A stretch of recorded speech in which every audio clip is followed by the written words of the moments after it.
This is going to be Auchenai Crypts as a Guardian Druid. This dungeon is like the funniest dungeon. I had a great time here. Other people in the party usually didn't, so yeah. I ran this a whole bunch of times in a row on several different characters.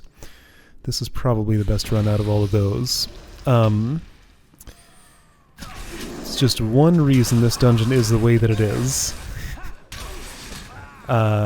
So yeah, beginning's pretty straightforward. These dudes get in a bunch of extra ghosts. It's like for everything you engage in combat, you get an extra second one. So you fight like double the things it looks like you're engaging here, so you know. Be careful how many you're pulling here. Their nameplates are always yellow when they come in. And they don't change target until they spawn in fully, so it's a little harder to tell what I have threat on and what I don't during these encounters. Not a big deal though. I don't think a ghost hit very hard.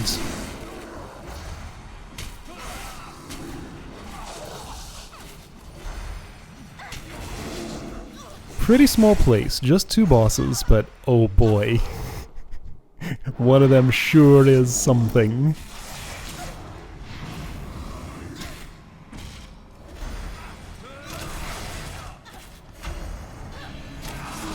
Yeah, okay, so attack 2, get 4. That's how it is.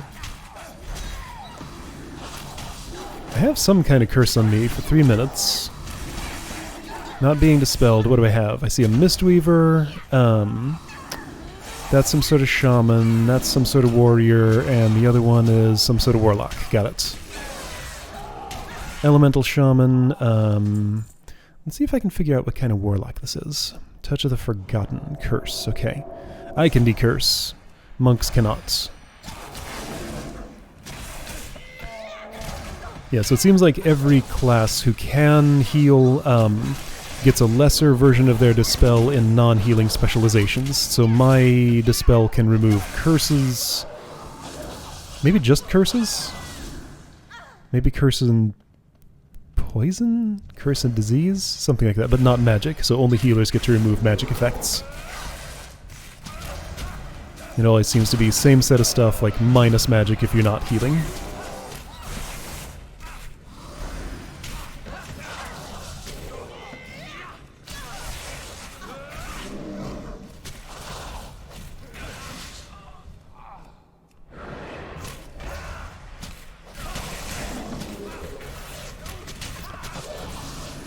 So, anyway, Shirek the Dead Watcher, first boss coming up here, has a set of mechanics that's just incredibly unfriendly to everyone in the fight.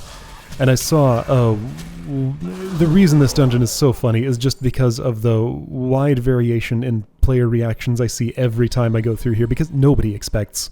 If they don't already know exactly how Shirek works and are ready for him, nobody expects what happens during that fight because it's just so incredibly much nastier than anything else you find in any other dungeon around. And there's no counter to it. You just have to deal with the mechanics. So mechanics are inhibit magic. He casts a thing all the time, which the closer you are to him, the slower your spell casts are going to be.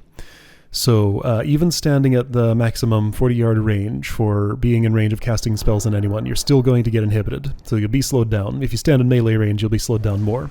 So you want to be at maximum range, and you know, person who's deciding where to position him, as in me right now, needs to put him in a good place and keep him there, pretty much.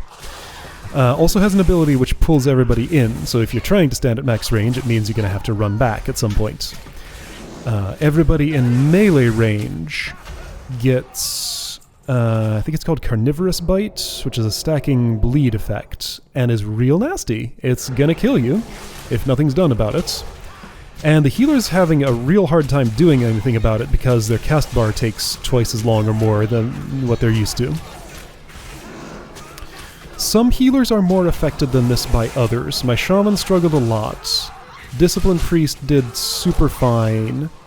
Mistweaver was somewhere in the middle, just because I wasn't, like, extremely ready for it. I didn't heal this on a Holy Priest or Restoration Druid or Holy Paladin. I suspect the Druid would do well because most of their cats are instant. Right, so I had a plan here. I want to talk to my party. I'm composing a message right here. I'm going to be composing it for, like, in between, like, moments I can take to type some stuff while I'm in this combat. Because, so I was saying a thing about how I hadn't been kicked from a dungeon this time around when I was playing the game, but it was likely to happen just because somebody would decide they didn't like me for whatever reason. Because of this boss's mechanics, they decided, the first group that my shaman tried to go through here, she got removed from the dungeon right as the boss died. So, dodge the dungeon deserter debuff, which you would get if you leave or are removed before the first boss by like a second. But just because nobody knew what was going on, they assumed they could blame the healer for it, put up a vote kick, and it went through for me. So that was kind of funny. But I just got right back in and did it again with another group. Anyway, inhibit magic makes this next boss super nasty. So setting expectations helps people, you know not to, like, try to lay blame on somebody. It's the mechanics. I can take a break from what I'm doing here and survive, it's fine. Right, so trying to keep it relatively short and understandable. I don't want to explain the entire mechanic, just like, here's what you do. Be far away if you can. If you can't, press your buttons. So he wasn't close to the top of the stairs. I'm going to move him way back here so that the top of the stairs is about 40 yards away. So I'll be in line of sight around max range. So the effect on the right there is inhibit magic. I have 4 applications of it, so if I wanted to cast anything with a cast bar, it'd be very slow. Okay, they changed position. The one that's now on the right is the carnivorous bites. So I'm bark skinning, I'm frenzied regenerationing, I'm going to be using survival instincts, iron fur, etc. There's survival instincts. Hopefully other people, rogues can use Crimson Vial, hunters can use Exhilaration, or is that what it's called? Something like that. Oh right, and then there are zones you don't want to stand in. So movement is required sometimes. That warrior, whatever kind of warrior that is up close and can't do much. He may have backed off. No, he's there. Okay. Must be Arms Warrior. Fury doesn't have Blade Storm at that level. I don't know what Arms Warrior has healing-wise. Fury can do some things about it. Let's see, with a Mistweaver. With instant casts while channeling Soothing Mist. If they know what they're doing, they'd be okay here. I know the outcome of this fight already. I'm being bitten pretty hard. Oh, I have 5 carnivorous bites on me. Yeah, so it's common to see deaths after this boss dies, just from the carnivorous bite having stacked up. Also common to see them during the fight. So I did what I could. He's, most of the way down. As long as... that's a name.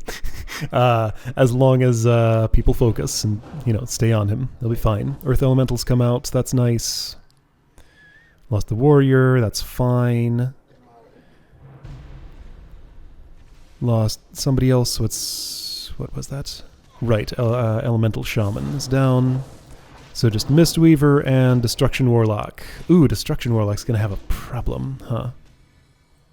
Ah, Shaman Reincarnated. Okay, Mistweaver's down. So Elemental Shaman and Destruction Warlock just barely get it done. How'd that Warlock take, like, no damage? Wow. Okay, so she had some good way to do that. Anyway, yeah, so that's a pretty good result on Shirak, honestly. I've seen better, but mostly I've seen worse. Oh man, I love that fight because of how ridiculous it is. So as a paladin, I was able to use... I have 2 invulnerability shields. I was able to use... Blessing of Protection on another party member to clear their carnivorous bite, and... whatever the personal one is called, the one that only applies to me, which you usually don't want to use as a tank because it makes you untargetable while you're invulnerable, but I was able to put it on me very briefly just to clear off the carnivorous bites and survive that way. I had Light of the Protector to heal myself instantly, you know, it was fine. Did a little better than the Guardian Druid did here.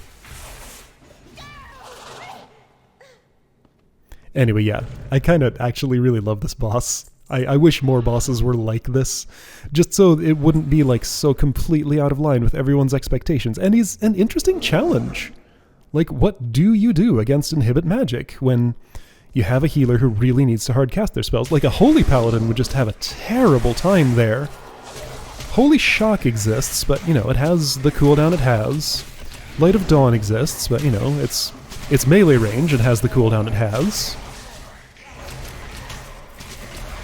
You could use Hand of... is it Hand of Sacrifice? Something like that. Which is instant, but takes away your own health. And you have to heal that back up. So yeah, like, I didn't want to try healing this on my Paladin just because I knew it would be kind of a nightmare. But yeah, Discipline Priest does well. Powered Shield, Powered Barrier, Penance. I guess Penance would be affected, but you know, I can move while casting it. These skeletons are weird. They're like skittish or something. They don't like to continue targeting me while they're in the room. Something about the way they handle threat is different from every other monster, so just like expect to lose threat a lot in this room. It's normal. That's just what they do. I'm not sure the exact mechanic, I just know that they do not stay on me.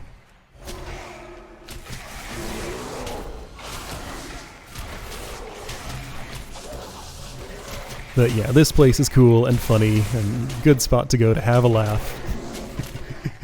If you're not going to be too bothered by, you know, people getting angry at things they don't understand. Sometimes it's not funny, but a lot of times it is.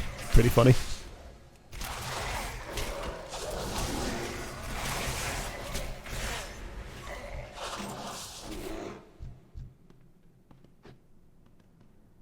Alright, and then the rest of the dungeon is not much of anything. Exarch Maladar is... what does he even do? He makes a copy of himself. He makes a copy of the players, too, that they have to fight.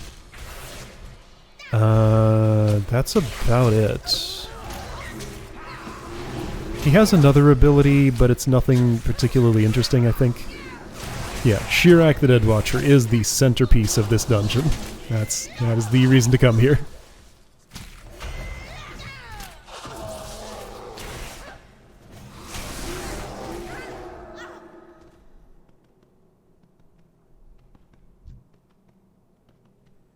There's a quest to kill 3 Auchenai Necromancers, so making sure to route around killing 3 of them.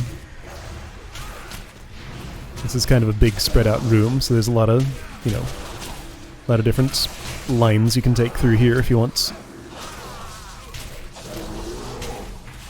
You can go left, you can go right, you can go through the center. I like to go left, so I'm gonna go left. They're so indignant at my presence.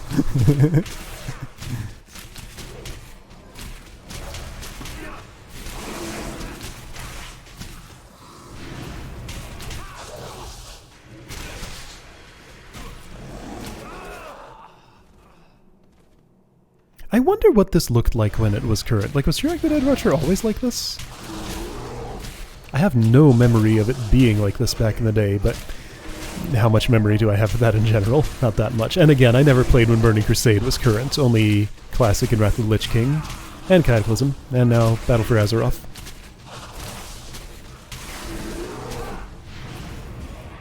Just not the ones in between.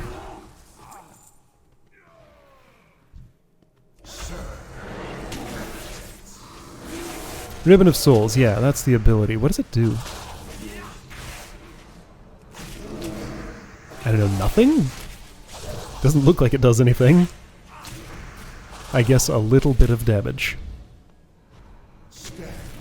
Stolen Soul, here we go. Okay, so...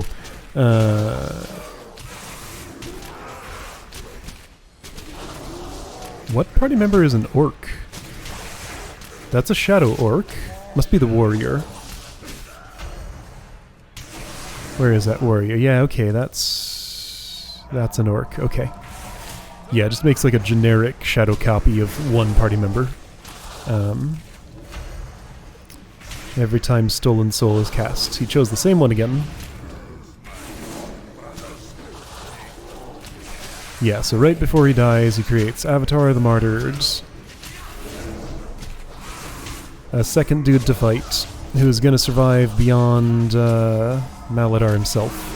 So we'll get the achievement, it'll tell us, hey, dungeon's complete, and, you know, Avatar of the Martyred still has a while to go on him.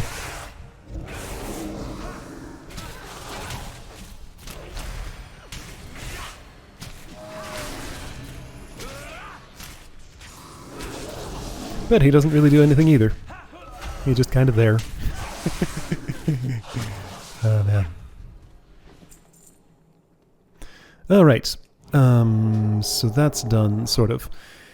There's a quest right in the middle of the dungeon that you have to come back to the middle of the dungeon to turn in. I had measured both ways, teleporting out and just running back from Maladar's place. I forget which one was faster. I think teleporting was a little bit faster.